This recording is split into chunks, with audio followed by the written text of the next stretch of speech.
Hello there, Biakamizu desu and welcome to my review of Resident Evil 6 Remastered. We're still going strong with the Resident Evil reviews, and now it's time for Resident Evil 6. I did play the remastered version, which I think is the only version that is available on the PS4/PS5. I think the only difference between the original and the remastered version is in the originals you unlock the campaigns, you only have one campaign available and then you unlock the campaigns as you go on. Here you have the 4 campaigns available right from the bat. And why am I talking about campaigns for anyone that hasn't played Resident Evil 6? Basically the game is divided into, let's say, 3 main campaigns, and then you unlock a shorter campaign focused on Ada, much like the separate ways in Resident Evil 4, I would say. I feel like Ada's adventures are always like a treat for Ada fans and are more like DLC / complementary content rather than an individual campaign. Even though here you don't have really any distinction between that. It's just another campaign, but I do feel like it's a shorter one, and it does separate itself a little bit from the others. So, much like Resident Evil 5, Resident Evil 6 is, once again, a co-op campaign for a mainline game. I will say, contrary to what happened to Resident Evil 5, where my boyfriend actually played some sections with me, this time I did Resident Evil 6 entirely alone, because he refuse to go through that again. Not because of Resident Evil 5's experience, but because he doesn't like Resident Evil 6. But yeah, I mean, I've been playing all of them so far, so I wouldn't skip Resident Evil 6, right? So you have, let's ignore for now Ada's campaign, we have 3 main campaigns. You start off with Leon, who has Elena as a co-op partner. Then we go to Chris, who has Pierce as his partner. And finally we reach, well, the character that you actually know is Sherry, but I don't think she's the protagonist of the 3rd campaign. I think the campaign is centered around Jake, who is a new character and has Sherry as a partner. I did debate if I should play that 3rd campaign as Sherry, but I felt like Jake was really the protagonist for that one, so I did play it as Jake. And finally, if you want to play with a girl, but of course, you can always, if you're playing this solo, if you're playing co-op, you could always switch up which character you are playing as. But if you're playing this solo, I do recommend going as Jake rather than Sherry, and the same for the other ones, like going with Leon, Chris, but at least those ones are known from other games. So there wouldn't be a lot of people that would choose the newcomers such as Elena or Pierce, but hey, people sometimes like to change things up. But I would recommend, because I'm not too sure if it would affect really the gameplay because you're always with your partner, but at the same time I don't think it would make much sense to play as any other character. Basically, the reason why you have 3 campaigns, it's because you see they're all experiencing the same things, but they have different perspectives and different focuses on their campaigns. So Leon, for example, is caught up in a situation where he went to meet with the president, and the president had already been infected, and he shoots the president to protect Helena, who was also there. And you have this mad scientist who recorded Leon killing the president, and he's kind of trying to blackmail Leon as if he's like a traitor to the nation, but the president was infected, so this plot doesn't really go anywhere. It's an attempt of blackmailing, but it's quickly dropped off. I guess it's just a way for Leon to go after this mad scientist who is the villain of his campaign. I guess it's just a way to convince him to do that. And you have Helena. So Helena is like, I will not say a double agent, but she was coerced by the scientist. Honestly, I can't remember the name of him, I have no idea. She was working for him, and then he decided to experiment on her sister, and he basically blackmailed her to do stuff for him. I think she was the one who infected the president by his orders, but not sure. I may be unclear on some details because it's been a while since I last played the game. And she basically is kind of doing this double game where she's trying to aid Leon, but at the same time she doesn't want to do too many things that will go against the scientist because she hopes that he will cure her sister. Of course, he will have a boss fight against her sister and she will basically die on that fight. They tried to pull off an emotional moment, but I honestly think it didn't work that much because I don't have any connection to Helena. Then you will also, of course, see Ada popping up from time to time, and you will see Ada with two different outfits. So in Leon's campaign, you don't know what is really happening, but you can clearly see that there are two different Adas. Not in terms of face, but there's one with a blue dress and a red scarf, and there's one with black pants and a red shirt. And you will see people getting mixed up. For example, Leon knows that something is off about Ada sometimes, but he can't really pinpoint if there's actually like a doppelganger or something. I think he knows that there's something wrong at times, but he can't really put his finger on it. He will proceed to defend Ada in various situations because you will see through Chris's campaign. So Chris will have basically a sort of vendetta against Ada because he's been dispatched to the city with his team and they found Ada. They are helping her, saving her from this. I don't remember if they found her in the lab. I don't remember that detail. And they basically assume that she's a civilian and she's at risk. They try to save her, but she's, actually a villain and infects most of his team, leaving him only with Pierce. And he starts this personal vendetta against Ada because he's never met her. And you can actually see Chris's and Leon's campaigns crossing paths because Chris is after Ada, Leon sees Chris threatening Ada with the gun and decides to point the gun towards Chris. And Leon and Chris know each other because that has been established. And he's really confused why Leon is defending a criminal. Of course, Leon does not know that he's actually defending the fake Ada. So there's this plot about an Ada copy because there's a project which is Project Ada that is mentioned here by the mad scientist because apparently this scientist has an obsession with Ada for some reason. I don't think I actually picked up on the reason. I think they worked together before and he fell in love with Ada or something, and he used his secretary, experimented on her to create a copy of Ada, so this fake Ada is his secretary trying to get revenge on both Ada and him because she also had feelings for him. Honestly, that's a romantic mess that I never expected to see on a Resident Evil game. So you have these two Adas. The fake Ada is the one with the blue dress, but none of the guys is able to distinguish. Well, let's say it's not the guys. None of the characters actually sees the difference. In Leon's campaign, you actually aid the real Ada to defeat the mad scientist. You're both facing off against him, and you have this very touchy moments where Ada seems like she's in danger of dying. It was a very tense moment, and Leon is protecting her against the scientist that, just like every good villain in Resident Evil, ended up becoming a monster and with a lot of phases. He became like an insect, a kind of T-Rex, I don't know, he transformed in so many different, like a tiger, I think. He had so many phases and transformed into so many different things that I was like, when is this gonna end? And then in Chris's campaign, you fight off other threats. They are not specific threats per se, but he goes to this underwater facility and he has a monster there. Pierce ends up being infected and he's willingly infected because I think he was very badly injured in one arm and he decides to inject himself because he reaches the conclusion that he needs to do that.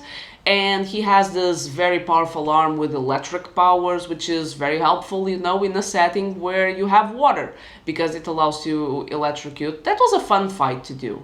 And then they also try to pull off this emotional moment with Pierce, where they're both trying to escape the facility that is on a destruction countdown, and Pierce is like, he pushes Chris into an escape pod and he stays behind, and Chris is like banging on the glass, telling Pierce to also escape. They could find a cure, and Pierce says he's just too far gone. And you actually see the monster that they were fighting trying to reach Chris, and Pierce finishes it off with Chris just watching. It's a somewhat touching moment, but once again, I don't really have a connection to Pierce besides this game, and Pierce spends the first half of Chris's campaign seeming like I can see that he wants to support Chris, but at the same time it feels like he has some kind of pet peeve with Chris, because he feels like Chris is not the leader that he once was, because of a certain episode with the previous team before this adventure. I don't know, it's Pierce seems like a tsundere, so it's kind of hard for me to really create a connection with this emotional moment. I can appreciate the sacrifice, but will not really touch me. And then we reach my favorite campaign, which was with Jake and Sherry. So Jake is the new protagonist that is introduced. We know Sherry from Resident Evil 2. She was infected by the whole thing when, we had the incident in Raccoon City. Her father, which was Birkin, ended up infecting her. She was cured by Claire, and apparently she gained superpowers. So she is in a sense similar to Wesker. She doesn't really have a lot of powers. The only confirmed power that she has is healing, so she can heal very fast. There's actually a scene where Jake is freaked out because she was very badly injured, and she heals in the blink of an eye. So basically, Sherry goes to find Jake because Jake's blood has the cure for the new virus that is on the loose, and she's working for, I'm not sure if it's Neo Umbrella or something. I know it's the same entity where the mad scientist is from, and there's of course a plot twist where Sherry understands that he's not actually looking for a cure. He's actually trying to get rid of Jake because he's the only menace to the spread of the virus. And why is Jake so special? Well, let me tell you, because he's the son of Wesker. Yes, Wesker has been defeated in Resident Evil 5, but somewhere along the lines between Resident Evil 5 and Resident Evil 6, he was able to have a kid with some woman, and I suppose that the woman was a redhead, because Jake is also a redhead. And that's why he has powers even without knowing, because, he's the son of Wesker.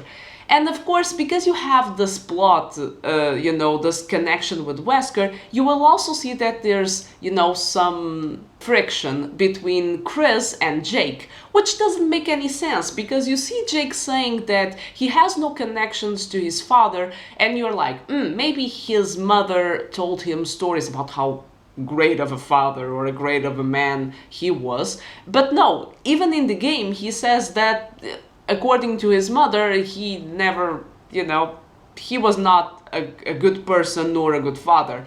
So when Chris does the revelation, because he finds out he is Wesker's son, when Chris is like, I killed your father, Jake becomes very enraged. Why? You just said in the previous scene that he wasn't a good person nor a good father, just an all around. He sucked. So why are you so angry at Chris for killing your father? You have no connection to this man. But I guess they wanted to create, they wanted the campaigns to be related and to focus on these emotional connections. Because you see, Leon and Chris having also divisive opinions and all that. But it's weird. Of course they get over this and they are like, oh, it doesn't matter. I understand that my father did some horrible things and you had to do this, but then why feeling disturbed before doesn't make any sense. But I do like Jake's campaign because I like his relationship with Sherry. I feel like I had a lot of fun. There's also some, let's say, needless fan service and weird interactions when they are in a certain lab. But I did appreciate that. I think they are endearing in the way they interact with each other. It's a different kind of romance as opposed to Leon's and Ada's. They are like cat and mouse, and Sherry and Jake are the two infected with the superpowers, and they are knowing each other, and they have a different connection. And I just find it so funny when you don't know a lot about Jake, and whenever you see Sherry, he's like this guard dog that is always trying to jump. For example, Sherry gets really happy when she meets with Leon because Resident Evil 2, and Jake doesn't know this, and he immediately is like, Leon is a danger, and he's jealous. I feel like it's so interesting. And you even have a post-credit scene where they try to tease Jake going off on new adventures, and I think still keeping some contact with Sherry. But of course, we all know that this doesn't go anywhere because Jake stayed on this game only. And I feel like it's a shame because I think I would have appreciated to see Jake in other games. Maybe a Revelations game? Who knows? But I don't think they want to do other Revelations, even though I really enjoyed those games.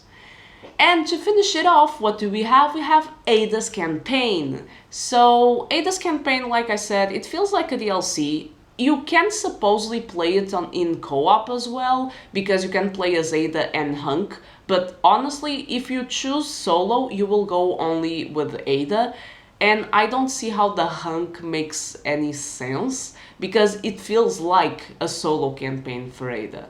And I will tell you, it's so difficult to do that campaign. I felt like there was a difficulty spike when doing Ada's campaign. It was so difficult to fight the enemies as Ada. She has very low ammo, she's not very resistant to attacks. Of course, she's more like a stealth character, but it's impossible in this setting because this is a more action-focused game.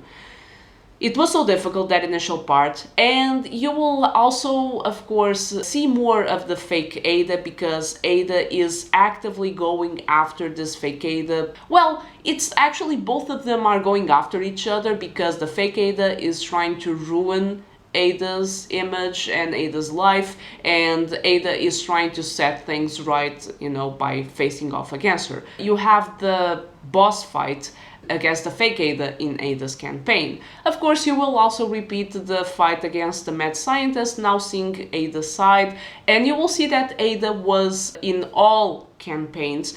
Of course, all campaigns intertwine with each other, but I feel like Ada is like the cameo that appears in every campaign, and the Project Ada is very much a focus on the plot, so yeah, Ada is very present on this game. I will say, in terms of gameplay, there's not much I can say. It's a co-op game, it's a very action shooting game, which is something that I don't like, but I actually enjoyed the story. I think I would, in terms of visuals and story, I would place Resident Evil 6 above Resident Evil 5. Even though I don't like them both because of the co-op, I think Resident Evil 6 I can connect more with the story and the characters than I did in Resident Evil 5. Sorry, Chris. But yeah, I mean, even here, the campaign I found the least interesting was Chris's campaign, because I think it's one of the more focused on action, because Chris is our muscle guy. Every single campaign is a lot of shooting, and honestly, my advice would be, if you don't appreciate the shooting side of Resident Evil, in most scenarios you can just run for your goal. Unless you're stuck doing, defend this house or whatever, you can actually run for the objective, and when I realized that, I just made a run for everything. So if you want to skip that, you can just do that. I don't have a lot of thoughts on the soundtrack. There was not anything that really stuck with me, and like I said, I do consider Resident Evil 6 a more enjoyable, at least, story than Resident Evil 5. I did appreciate the detail that every protagonist had a different presentation to their inventory. There's some fine details that I enjoyed in Resident Evil 6. And I think overall, it's a good game. I would appreciate it more without the co-op, basically. So, hope you enjoyed this review. If you have, please leave a like. If you don't have, also feel free to give a dislike. And if you are not already following, please follow the channel. Leave your thoughts in the comments. Tell me what parts you appreciated, what parts you didn't appreciate, and if you think I missed anything and would like to know more on certain aspects that I haven't mentioned. And don't forget to also check my Twitch channel, where I always play these games and you can see my reactions firsthand. And I hope to see you in the next review. May music always be your life force.